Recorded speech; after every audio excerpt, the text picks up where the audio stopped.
Shalom saudara-saudara. Oke, kita langsung lihat Alkitab kita bersama dalam kitab Ibrani pasal yang ke-8, ayatnya yang ke-10, 11, dan 12. Alkitab bilang begini, maka inilah perjanjian yang kuadakan dengan kaum Israel sesudah waktu itu, demikianlah firman Tuhan. Aku akan menaruh hukumku dalam apa saudara? Akal budi mereka dan menuliskannya dalam apa saudara? Hati mereka, maka aku akan menjadi Allah mereka dan mereka akan menjadi umatku. Dan mereka tidak akan mengajar lagi sesama warganya atau sesama saudaranya dengan mengatakan, kenallah Tuhan. Sebab mereka semua besar kecil akan mengenal aku. Sebab aku akan menaruh apa saudara? Belas kasihan terhadap kesalahan mereka dan tidak lagi mengingat dosa-dosa mereka. Saudara, kalau kita mau berkata jujur sebagai orang-orang Kristen, seringkali Alkitab yang ada di tangan kita semua membuat kita bingung. Kalau kita mau berkata jujur. Karena apa? Di dalam Alkitab saudara dan saya ada dua perjanjian. Dan dua perjanjian ini seringkali mengatakan dua hal yang berbeda. Contoh, di perjanjian lama Tuhan merestui bunuh-bunuhan, perang-perangan, dan balas-balasan. Di perjanjian baru tiba-tiba yang Yesus suruh kita semua, kita harus ampunin orang lain dan berbuat baik untuk orang-orang yang aniaya kita. Lalu kita mulai bingung, Tuhan ikutin yang mana nih? Kayaknya ngebales suami jauh lebih enak kayaknya. Daripada harus ngampunin dia. Toh Tuhan tulis kok di perjanjian lama, ada kok ayatnya. Dalam kita membaca Alkitab, jangan membaca secara dogmatif. Tapi kita harus membaca Alkitab kita secara naratif. Karena ada 4 narasi yang dibangun oleh Alkitab kita. Ya, 4 narasi. Dan ini kayak film seri. Kita kalau nonton film seri, ya episode sebelum udah gak berlaku kan? Betul apa betul? Ya, kita ketinggalan episode yang baru, kita ngomongin episode yang lama, kita diketawain sama teman-teman kita. Oh, kamu belum nonton season yang baru. Oh, kamu mesti nonton episode yang baru. Nah, Alkitab itu persis seperti film seri. Nah, ada 4 narasi yang dibangun oleh Alkitab saudara dan saya. Narasi yang pertama namanya adalah penciptaan. Narasi yang kedua namanya adalah kejatuhan manusia dalam dosa. Narasi yang ketiga, kita sedang berada di sini. Ya, namanya adalah penebusan oleh Yesus Kristus. Dan narasi yang keempat adalah pemulihan dan pemerintahan. Bahwa satu hari nanti saudara dan saya kita akan memerintah bersama-sama dengan Tuhan Yesus. Ya. Nah, waktu kita membaca Alkitab secara naratif, ini akan mencegah kita untuk comot-comot ayat sembarangan, dogmatif. Ini akan mencegah orang-orang Kristen untuk membuat perjanjian lama sama perjanjian baru kayak nasi campur. Dicampur, diudek-udek gitu aja, semau-maunya kita. Ya, ini mencegah kita untuk menggunakan ayat di luar konteks. Nah, ternyata penulis Ibrani sudah paham bahwa ada hukum yang baru yang ditulisnya ternyata bukan di atas batu. Kita semua tahu hukum di perjanjian lama ditulisnya di atas 2 loh batu. Ternyata ada hukum yang baru ternyata, yang ditulisnya di dalam akal budi dan di dalam hati setiap kita. Dan saya mau katakan buat saudara-saudara, semenjak Yesus mati di atas kayu salib, hukum Taurat itu di-cancel. Ibrani pasal yang ke-7 ayat 18 dan 19, Alkitab catat begini. Memang suatu hukum yang dikeluarkan dahulu apa saudara? Dibatalkan. Kalau hukum itu tidak mempunyai kekuatan dan karena itu tidak berguna. Sebab hukum Taurat sama sekali tidak membawa kesempurnaan. Tetapi sekarang, berarti ada hukum yang baru, ditimbulkan pengharapan yang lebih baik yang mendekatkan kita kepada Allah. Jelas ya, firman Tuhan yang mengatakan bahwa hukum Taurat itu di-cancel, bukan Jesse Lantang yang ngomong. Ya, saya ngomong berdasarkan firman Tuhan. Makanya kalau kita bacanya comot-comot, kita akan gak terima sama gini-ginian. Tapi waktu kita baca Alkitab kayak nonton film seri, kita akan mengerti lebih banyak. Ya. Nah, yang sering kali membuat orang yang membaca Alkitab secara dogmatif, itu sering bingung dengan penulis Ibrani. Karena mereka akan selalu ngomong gini, Pak, Yesus kan pernah ngomong di Matius, barang siapa yang kurangin 1 titik aja dari hukum Taurat, dia akan duduk di tempat paling rendah dalam kerajaan sorga. Ya, ini sangat kontradiksi dengan apa yang Ibrani tulis. Yuk kita lihat sebentar ya, apa yang dikatakan Yesus. Matius 5 ayat yang ke-19, coba lihat. Karena itu siapa yang meniadakan salah satu perintah hukum Taurat, sekalipun yang paling kecil, dan mengajarkannya demikian kepada orang lain, ia akan menduduki tempat yang paling rendah dalam kerajaan sorga. Tapi siapa yang melakukan dan mengajarkan segala perintah-perintah hukum Taurat, ia akan menduduki tempat yang tinggi di dalam kerajaan sorga. Nah, pernyataan Yesus ini sangat bertolak belakang dengan Ibrani yang baru saja kita baca. Nah, saudara tolong ingat, ya, kalau kita baca Alkitab seperti nonton film seri, ternyata Yesus bicara seperti ini karena Yesus masih under the law. Yesus masih berada di bawah hukum Taurat. Karena apa? Dia belum mati di atas kayu salib. Belum. Ya. Makanya tolong saudara ingat baik-baik, perjanjian baru dimulai bukan di Matius 1. Perjanjian baru dimulai waktu darahnya Yesus tertumpah di atas kayu salib. Baru perjanjian baru dimulai. Terus Matius 1 itu apa? Kok dibilang perjanjian baru? Itu cuman kanonisasi Alkitab. Tolong ingat itu baik-baik. Perjanjian baru dimulai waktu darah itu tertumpah. Nah, Yesus ngomong seperti ini karena waktu Yesus hidup belum disalib, dia memang harus tunduk dan takluk sama hukum yang lama. Sampai tiba hari di mana dia melakukan korban penebusan buat saudara dan saya, dari atas kayu salib dia batalin yang lama, dari atas kayu salib dia kasih perjanjian yang baru buat saudara dan saya. Saya rasa Rasul Paulus sama DOCC paling mengerti gini-ginian. Ya. Rasul Paulus, bayangin loh, dia mantan ahli Taurat. Mantan loh. Ya. Wih, dia salah satu orang yang duduk di Dewan Taurat. Tahu Dewan Taurat ngapain? Nambahin aturan-aturan dari 10 perintah. Jadi kalau saudara pernah dengar ada istilah namanya misvotes. Itu sampai 600-an, hukum Taurat yang tadinya 10 jadi 600-an. Yang nambahin siapa? Dewan Taurat. Salah satunya siapa? Saulus. Bayangin, orang ini pinternya luar biasa. Tapi waktu dia mengalami perjumpaan pribadi dengan Tuhan Yesus, segala sesuatunya berubah. Dan dia catat dengan jelas untuk gereja Efesus. Yuk lihat sama-sama, Efesus 2 ayat yang ke-15. Sebab dengan apa saudara? Oke, korban penebusan. Sebagai manusia, I-nya huruf besar. Ia telah apa saudara? Membatalkan hukum Taurat dengan segala perintah dan ketentuannya. Misvotes ini ya.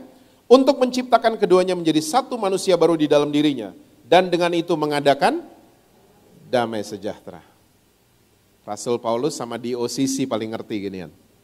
Semenjak Yesus mati di atas kayu salib, Yesus sendiri yang batalin hukum Taurat dengan segala perintah dan ketentuannya. Mungkin ada orang Kristen yang mulai bertanya, kok Tuhan pelin-pelan sih? Kok Tuhan main rubah-rubah seperti itu sih? Ya, saudara tahu Presiden Indonesia itu punya banyak hak.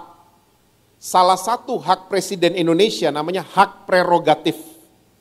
Hak prerogatif diberikan ya oleh Presiden. Kalau Presiden ini sudah mengeluarkan keputusan, tiba-tiba Presiden mau edit atau mau di-cancel Kepresnya.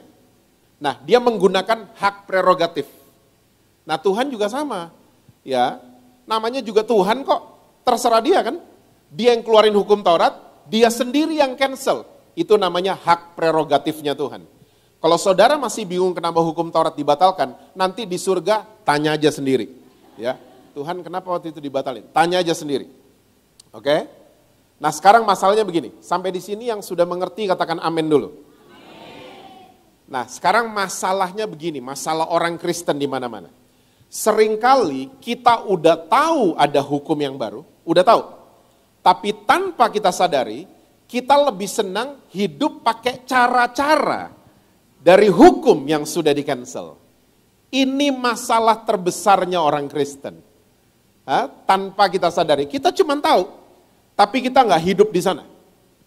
Ingat, kalau kita membaca Alkitab secara naratif, kita sekarang di bawah narasi yang namanya penebusan oleh Yesus Kristus. Kita sudah ada di era perjanjian baru.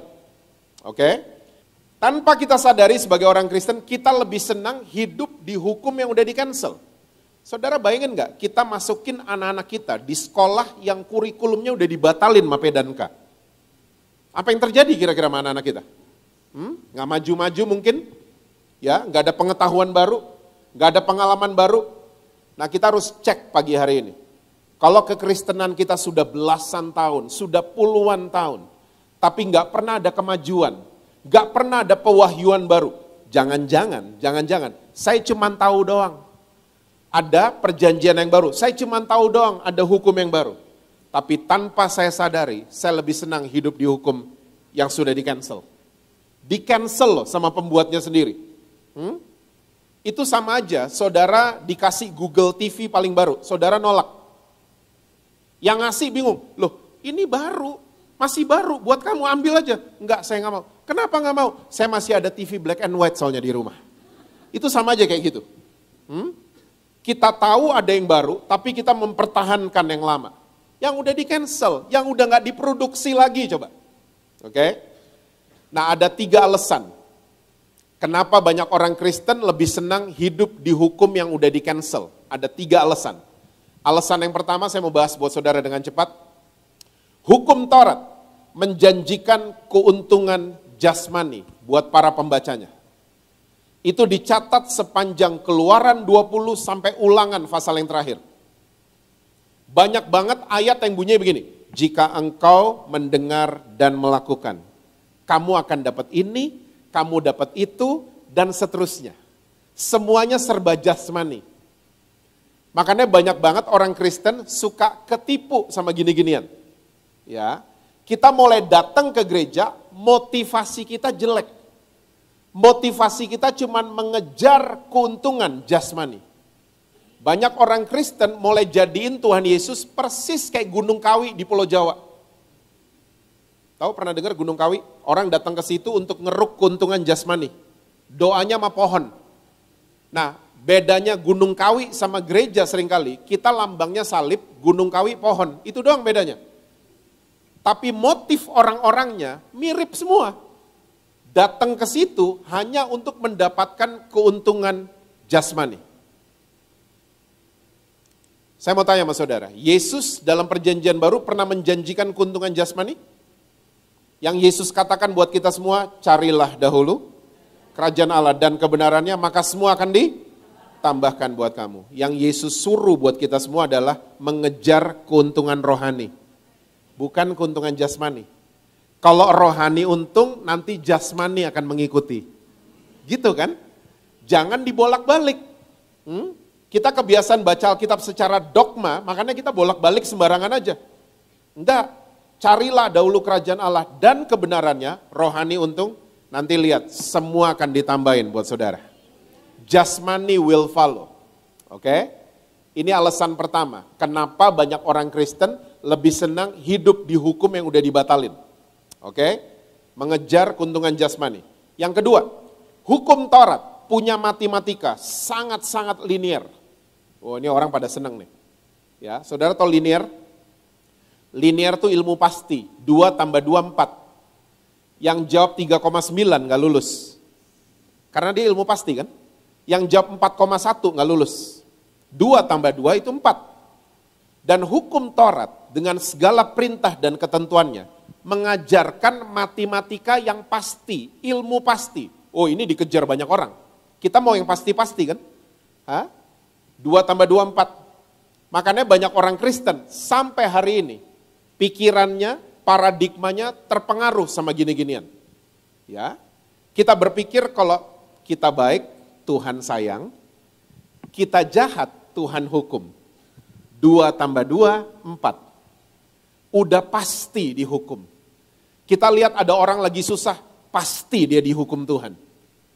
Kita lihat kita lagi susah, saya ini kenapa ya? Suka gitu kan kita?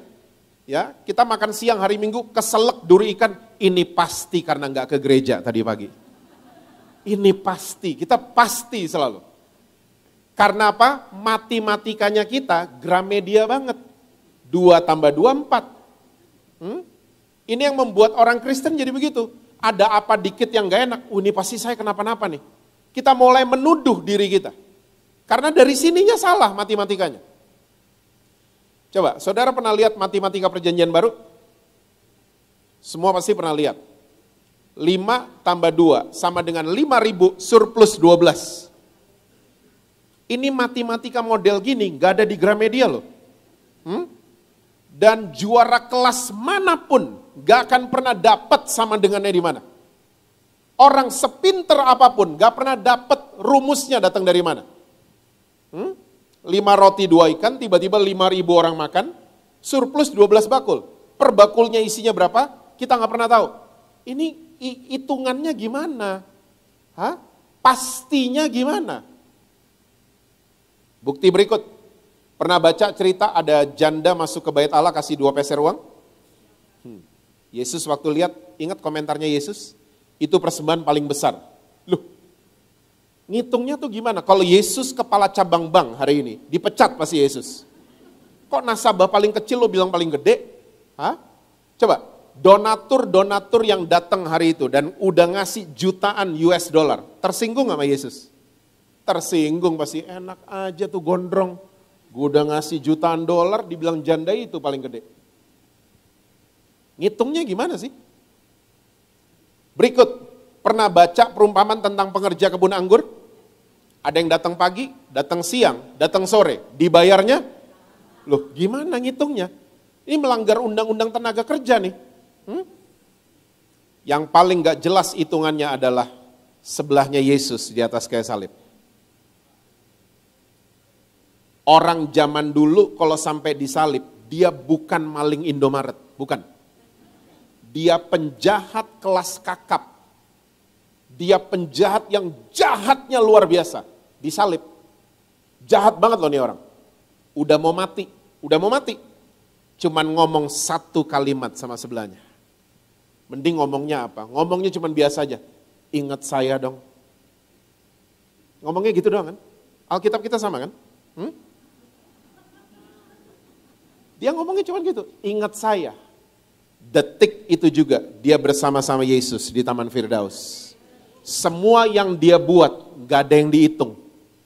Yang dia sudah buat gak ada yang dihitung. Loh ternyata matematikanya berubah berarti perjanjian baru. Saya ketemu rumusnya. Rumusnya matematika perjanjian baru, apa yang gak pernah didengar, gak pernah dilihat, gak pernah timbul dalam hati, itu semua disediakan Tuhan untuk orang-orang yang mengasihi dia. Jadi apapun yang terjadi, tetap ambil keputusan sayang sama Tuhan. Jangan pernah berpikir, wah Tuhan nanti nggak sayang sama saya karena saya jatuh Tuhan. Enggak. Tetap cari Tuhan. Ya, ingat kebaikan Tuhan selalu. Ya, datengin Tuhan. Waktu kita jatuh kepleset, datengin Tuhan. Jangan datengin yang lain. Oke? Ini alasan yang kedua. Alasan yang ketiga, kenapa banyak orang Kristen lebih senang hidup di hukum yang udah di-cancel. Hukum Taurat selalu mengajarkan semuanya instan, tidak ada yang proses. Semua serba cepat. Bertobat baru semenit lihat ini, ya, baru berdoa gimana langsung lihat itu, langsung dapat ini, dapat itu. Semuanya instan. Ya. Dan saudara tolong ingat baik-baik, di perjanjian baru tidak ada yang instan. Karena Tuhan lebih senang memproses saudara dan saya. Sini yang semangat, sini kayaknya proses.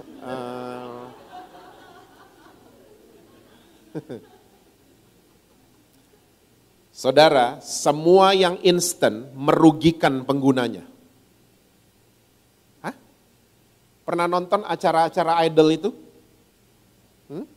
Dalam 8 bulan penyanyi ini se-Indonesia tahu. Tapi saya mau tanya, masih ingat pemenang Idol tahun 2016? Enggak ada yang ingat pasti kan? Karena terlalu instan. Tapi kalau saya ngomong The Beatles, tahu pasti. Ya, The Rolling Stones, tahu pasti. Bee Gees, tahu pasti semua saudara-saudara. Karena apa? Penyanyi-penyanyi legendaris ini, mereka tahu artinya diproses. Mereka tahu, waktu mau rekaman suara air zaman itu, mesti ke sungai beneran bawa mikrofon. Mau suara burung, mesti masuk hutan beneran. Untuk merekam suara burung, mereka tahu artinya diproses. Makanya mereka jadi legend hari ini. Mereka daya juangnya lebih kuat. dibanding orang yang mau instan. Ya, mie goreng instan merugikan penggunanya kan? Coba makan mie instan terus tiap hari, godek tuh perut lama-lama. Karena instan selalu merugikan penggunanya. Ini cuman saran. Kurang-kuranginlah doa Yabes. Saya ngomong kayak gini bukan sentimen sama siapapun. Saya dapat feedback soalnya. Selama 3 tahun belakangan ini, orang yang sering jadiin doa Yabes kayak mantra, akhirnya kecewa. Karena apa? Ngarepin yang instan. Saya menyarankan lebih baik saudara menaikkan doanya Paulus. Lebih keren, Efesus 3. Bagi dia yang sanggup melakukan, jauh dari yang saya pikirkan dan yang saya doakan. Berarti kalau saudara minta mercy, dapatnya Grand Max itu udah jauh.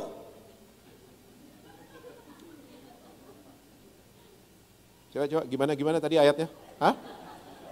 Bagi dia yang sanggup melakukan, jauh dari yang kita pikirkan dan yang kita doakan. Yang kita pikirin dan doain mercy kan?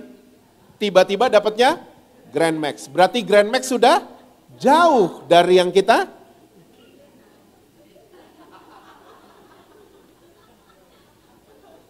Kok nggak terima? Hah? Gitu lagi. Hah? Kok Tuhan jahat sama saya? Kita mulai goreng-goreng kan? Saya kan minta telur kok dikasihnya ginian, dikasihnya ular. Nah, mulai goreng-goreng kita. Kalau nggak dapet sesuai sama keinginan kita. Enggak, kita mesti lihat angle-nya Tuhan. Kan dia senternya. Dia pusatnya kan. Dia kalau sampai kasih Grand Max bukan mercy, berarti dia tahu yang terbaik buat saudara. Dia lihat dari atas, kamu dikasih mercy belum siap. Nanti kamu pergi sama berondong.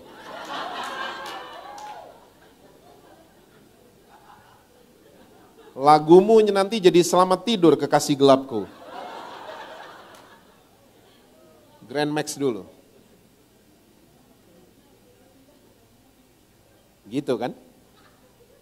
Tuhan lebih senang memproses saudara dan saya. Makanya kalau diproses itu artinya bukan dihukum. Diproses artinya lagi disayang sama Bapa kita di surga. Dia pengen lihat anak-anaknya naik kelas, makanya dikasih ujian.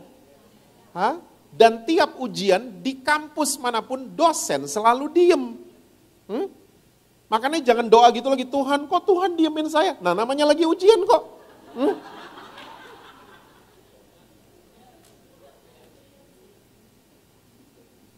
Makanya kalau ada masalah, boleh sedih, boleh kecewa, tapi jangan kelamaan.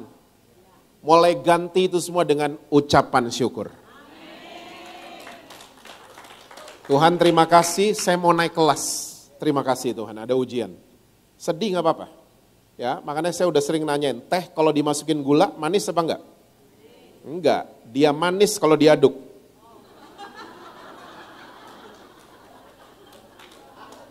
Kalau dimasukin dong gak manis kan?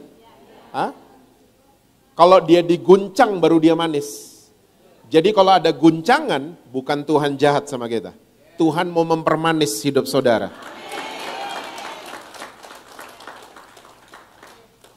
Nah ini 3 alasan kenapa banyak orang Kristen lebih senang hidup di hukum yang sudah di-cancel. Nah sekarang, saya lagi jadi teringat sama sebuah kasus yang ada di Yohanes 8. Gak usah dibuka. Ini kasus terkenal soalnya. Wanita yang tertangkap basah berzina. Setahu saya percaya semua saudara juga udah tahu. Perzinahan di mana-mana 2 orang. Betul ya? Di Kupang sama? Sama ya? Perzinahan 2 orang di mana-mana ya.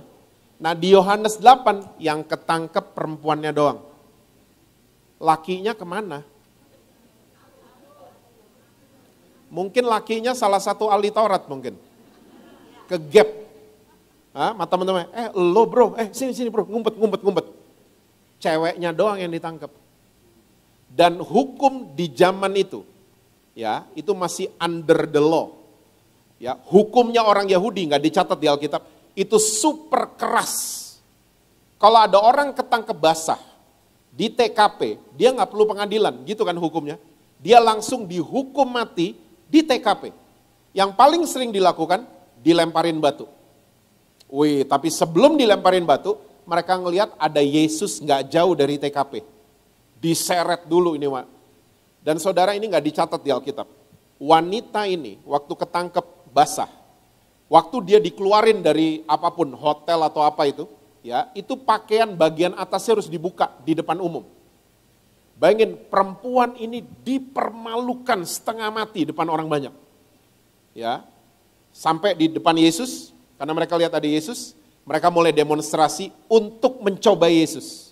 Menurut hukum Musa, sama tuh hukum Taurat. Wanita ini harus dirajam karena ketangkep basah berzina. Ingat Yesus ngapain waktu dengar itu? Yesus tulis-tulis, tiba-tiba Yesus berdiri dan Yesus ngomong ini, yang gak pernah bikin dosa, lemparin dia duluan pakai batu. Semua demonstran diem dan mulai pergi satu persatu, mulai dari yang tertua. Kenapa yang tua pergi duluan?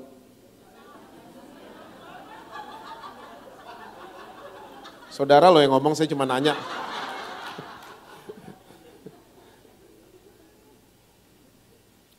Waktu semua udah pergi, tinggal Yesus berdua sama wanita ini. Tiba-tiba Yesus menanyakan 2 pertanyaan yang nadanya buat saya basa-basi banget. Tahu basa-basi?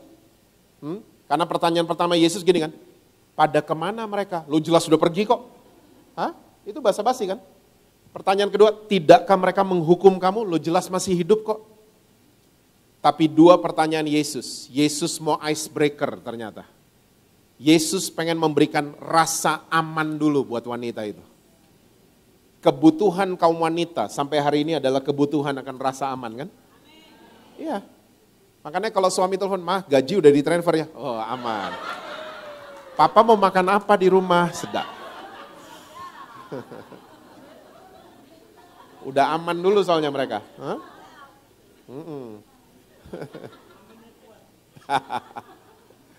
Yesus kasih dia dulu rasa aman. Baru Yesus ngomong yang real, aku juga tidak hukum kamu. Pulanglah dan jangan bikin dosa lagi. Orang yang isi kepalanya 2 tambah 2, 4, gak terima pasti lihat ginian kan. Kok dilepas? Kalau gak dihukum, gak jera nanti. Bikin kapok dong. Pernah dengar omongan-omongan kayak gitu? Di OCC gak ada soalnya omongan-omongan gitu. Dihukum dong biar jera. Ya, kasih efek jera dong. Saya percaya orang yang sadar diri, dirinya seharusnya mati. Itu perempuan mati seharusnya. Dia tahu, dia seharusnya mati. Hukum Yahudi keras banget soalnya. Tapi tiba-tiba dia dilepaskan hidup-hidup. Tanpa syarat. Gratis. Gak perlu bayar. Saya percaya wanita ini sampai di rumah. Dia akan overwhelming dan dia berubah.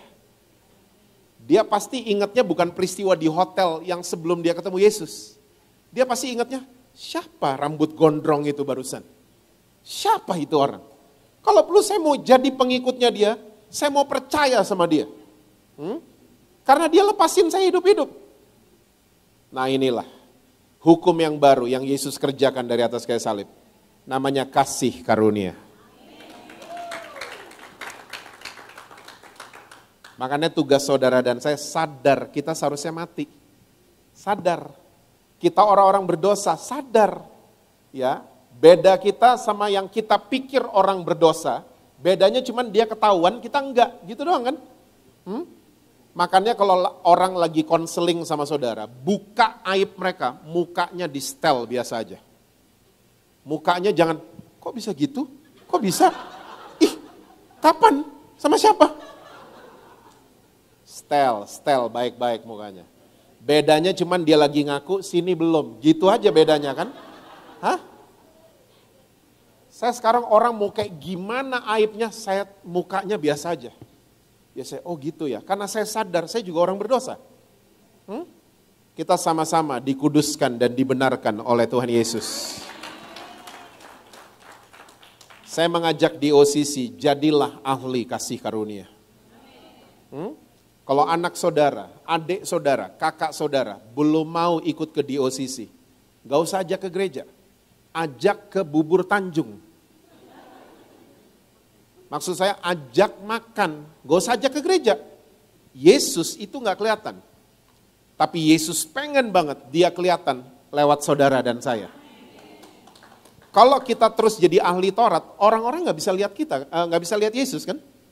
Sama LGBT, kamu ya, bulu mata makin naik, kamu neraka di lantai 7 di bawah.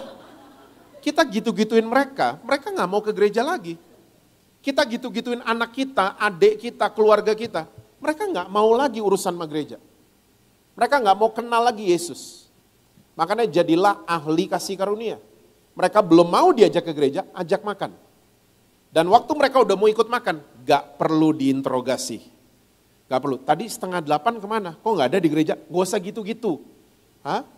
Ngomong sama keluarga gak usah pakai sayap. Ya, dan pakai bahasa Indonesia. Jangan pakai bahasa roh. Kamu ya, Shikitara Labaru. Mau nunjukin, woi saya rohani loh. Hah? Dia senang film, ngomongin film. Dia senang olahraga, ngomongin olahraga. Dia senang musik, ngomongin musik. Keren ya, Mike Portnoy join lagi sama Dream Theater. Mereka muter loh bulan Oktober besok. Oh gak ada yang tahu gini-ginian ya. Saudara Hillsong banget kayaknya mukanya. Ngomongin, mendarat, ngomong sama keluarga tuh mendarat. Karena kasih selalu mau mendarat. Sampai mau mendarat di planet bumi ini kan. Oleh Yesus Kristus. Saya percaya satu orang selamat, seisi rumah saudara, Tuhan akan selamatkan. Jangan pernah menghakimi seseorang dari satu musim yang sedang dia lewati. Jangan pernah. Ya, kita nggak pernah tahu loh, Saulus musim sebelumnya pembunuh loh, ya ampun. Saulus kalau hidup di zaman sekarang nggak mungkin diundang sama banyak gereja. Hah? Oh itu kan pembunuh, itu kan pasti gitu. Kita selalu memframing orang dari satu musim yang mereka lewatin. Nggak fair. Ya, Yusuf musim sebelumnya, ya ampun, difitnah sama sugar mami itu kan. Kita gula aren mami aja, kita Indonesia dikit. Dia masuk penjara segalanya, tapi di musim-musim sesudah itu, dia orang nomor 2 paling kuat di Mesir. Yesus selalu ada di setiap musim kehidupan saudara dan saya. Manusia biasanya mau dekat sama kita waktu kita lagi musim bunga kan. Uang kita berbunga, usaha kita berbunga, semua mau merapat ke kita. Kita musim gugur, semua pergi dari kita. Tapi Yesus gak pernah. Dia selalu berada bersama-sama dengan saudara dan saya. Makanya jadilah ahli kasih karunia. Hiduplah penuh dalam kasih karunia Allah. Dan selalu siap diproses sama Tuhan. Kalau ada masalah, bukan Tuhan jahat sama kita. Ya, Tuhan lagi sayang sekali sama saudara dan saya. Ya, makanya dia memproses kita, dia membentuk kita. Oke? Dan masalah biasanya Tuhan izinkan untuk merubah kita. Ya, masih roaming kayaknya ya. Masalah datang gunanya untuk merubah kita. Bukan merubah masalahnya. Ya, saya udah katakan di mana-mana, masalah tuh kayak box dikirim ke rumah saudara. Kayak box, ya. Tugas saudara dan saya unboxing. Karena di dalam setiap masalah selalu ada pesan buat kita. Ada messenger di dalam situ untuk merubah kita. Makanya kalau orang tua bermasalah, anak-anak mau dirubah kan? Anak-anak bermasalah, orang tuanya mau dirubah. Adik bermasalah, kakaknya mau dirubah. Itu. Makanya jangan lagi mengharapkan dia, iya Pak, dia tuh harus berubah. Jangan gitu-gitu ngomongnya. Ya, kayak tadi udah, ajak makan. Kita yang berubah dong. Kita yang duluan berubah. Saya sering banget kalau gereja, selesai kebaktian, paling sering didatengin sama ibu-ibu. Pak, tadi itu khotbah sebenarnya Pak, buat suami saya. Sayang dia gak datang. Sering dengar orang Kristen ngomong gitu? Atau sering ngomong kayak gitu? Hah? Semua firman, pengajaran firman yang kita dengar itu buat kita. Ya, enggak buat siapa-siapa, buat kita. Untuk kita bisa berubah. Untuk kita jauh lebih baik nantinya. Amin, saudara-saudara? Oke, ayat terakhir ya, Galatia 5. Kamu lepas dari siapa saudara? Jikalau kamu mengharapkan kebenaran oleh Hukum Taurat, kamu hidup di luar. Jelas ya ayatnya. Jangan lagi mengharapkan kebenaran yang datangnya dari hukum Taurat. Karena Rasul Paulus mengatakan ahli Taurat, mereka adalah pengajar-pengajar orang-orang yang belum dewasa. Jadi saya suka ditanyain sama orang Kristen, Pak, hukum Taurat sebenarnya masih penting gak sih? Nah kalau kita kalau kita membaca Alkitab secara naratif, kita tahu historinya. Dan hukum Taurat isinya do and don'ts kan, boleh dan gak boleh. Nah makanya Rasul Paulus catat, ya hukum Taurat untuk orang-orang yang belum dewasa. Bahasa Inggrisnya lebih ngeri, teacher of babies, ya pengajar bayi-bayi. Jadi hukum Taurat perlu buat orang-orang yang baru terima Yesus. Diajarin latar belakangnya. Ya, teman anak-anak kita kalau datang ke rumah, kita ngomongnya do and don'ts kan sama mereka. Boleh dan gak boleh kan. Nak itu hati-hati nak, itu air panas. Kita sama anak-anak gitu kan. Nak itu hati-hati, itu panci bakso panas loh. Oke, nah itu pisau tajam. Sama anak-anak normal ngomong gitu kan. Udah tua-tua begini, saudara bertamu ke rumah teman saudara, tante, hati-hati ya, itu pisau tajam.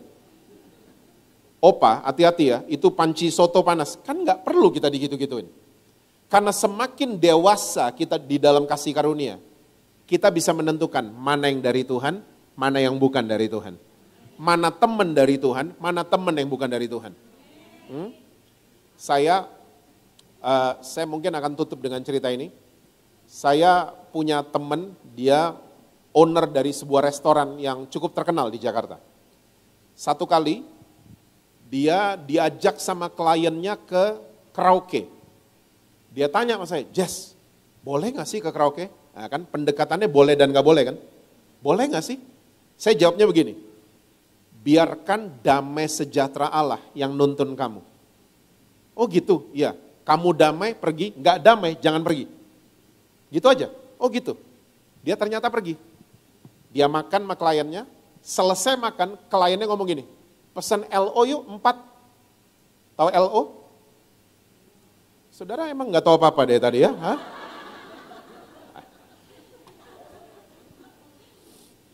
LO tuh itu, ya itulah. Nanti tanya sama Pak Gembala ya. Nah. Saudara tahu waktu kliennya pesan LO, ada suara di dalam hati teman saya. Ini waktunya kamu pulang ke rumah. Dia ikutin itu suara. Dia bilang sama kliennya, sorry saya udah temenin kamu makan, it's time for me to go home.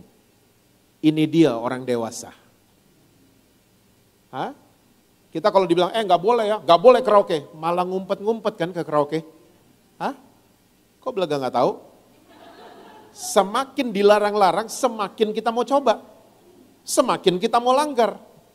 Tapi ingat baik-baik, kemerdekaannya orang Kristen bukan merdeka bikin dosa. Tapi kita merdeka atas dosa. Wih, saya udah ngelihat orang dilepaskan. Seperti kesaksian tadi. Ya, orang dilepaskan dari belenggu. Itu gitu aja loh. Waktu mereka mulai mempercayakan diri mereka sama kasih karunia-Nya Tuhan Yesus. Mereka merdeka semerdeka-merdekanya. Dan disitulah nama Tuhan ditinggikan kan. Bukan karena saya lepas, tapi Tuhan yang melepaskan saya. Nama Tuhan dipermuliakan. Kalau kita terus ya mengandalkan kekuatan sendiri, kita akan terus mengandalkan kekuatan kita dan membanggakan diri sendiri. Banggakan Tuhan Yesus. Karena dia segala-galanya buat saudara dan saya. Dia juru selamat kita. Dia yang melepaskan kita dari semua belenggu dosa. Amin saudara. Sekali lagi hiduplah penuh dalam kasih karunia Allah. Saya percaya saudara akan lihat hal-hal yang luar biasa terjadi dalam hidup saudara. Tuhan berkati kita semua, selalu sukses, harmonis di rumah, dan rekening bank selalu penuh buat saudara.